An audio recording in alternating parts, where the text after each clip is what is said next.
નમસ્કાર મિત્રો, હું કિશન ગડા અને તમે જોઈ રહ્યા છો મારી યુટ્યુબ ચેનલ પુષ્ટિપથ 8। મિત્રો, અગાઉના એપિસોડમાં આપણે અધ્યાય 4ના શ્લોક 6 થી 10 શ્રી કૃષ્ણનો અવતાર રહસ્ય સમજ્યું। આજે આપણે આગળ વધીને શ્લોક 11 થી 20માં કર્મ, ભક્તિ, યજ્ઞ અને કર્મ બંધનમાંથી મુક્તિ આ બધું ઊંડાણથી સમજવા જઈ રહ્યા છે। તો ચાલો શરૂ કરીએ આજનો આ એપિસોડ।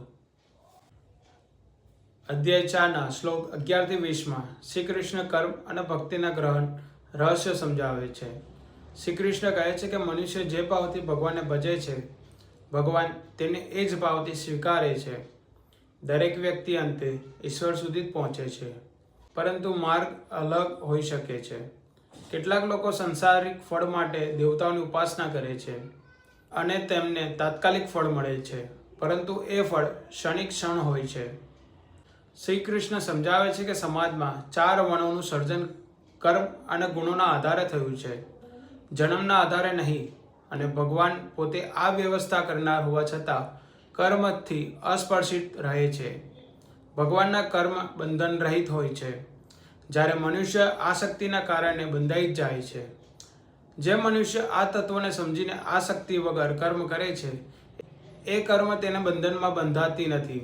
શ્રી કૃષ્ણ પૂર્વકાળના મુનિઓનું ઉદાહરણ આપે છે કે તેમને પણ આ જ જ્ઞાન સમજીને કર્મ કર્યા હતા અને મુક્તિને પ્રાપ્ત કરી હતી। ત્યારબાદ શ્રી કૃષ્ણ કર્મના સ્વરૂપને સમજાવે છે। કર્મ શું છે, અકર્મ શું છે અને વિકર્મ શું છે, કારણ કે કર્મનો માર્ગ ખૂબ જ નાનો છે। જે મનુષ્ય કર્મમાં અકર્મ અને અકર્મમાં કર્મ જોઈ શકે છે, એ સાચો જ્ઞાની છે। અંતે શ્રી કૃષ્ણ કહે છે કે જે વ્યક્તિ ફળની ઈચ્છા છોડીને અહંકારના આસક્તિ વગર પોતાની ફરજરૂપ કર્મ કરે છે, તે કર્મ કરવા છતાં કર્મ બંધનમાં બંધાતો નથી અને અંતે આત્મિક શાંતિ અને મુક્તિને પ્રાપ્ત કરે છે।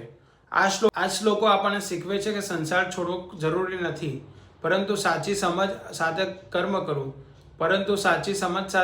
કરવું એ જ ગીતાનો સાચો માર્ગ છે।